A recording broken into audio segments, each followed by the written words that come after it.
Ria Ricis menikah tanpa kehadiran ayah, sang ibunda ungkap kesedihan sebelum akad berlangsung. Ria Ricis dan Teuku Ryan resmi menjadi pasangan suami istri pada Jumat 12 November 2021. Beberapa menit sebelum pernikahan anaknya, ibunda Ria Ricis, Yunifah Lismawati, mengungkapkan rasa sedihnya. Yunifah terlihat sedih lantaran Ria Ricis menikah tanpa ayah, Sulianto, yang sudah lebih dulu menghadap Sang Pencipta.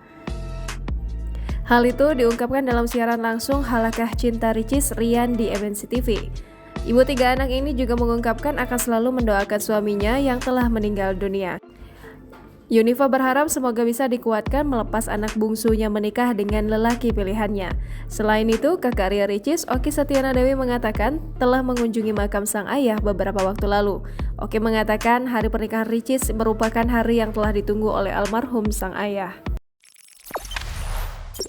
Jangan lupa subscribe, share, komen, dan like ya!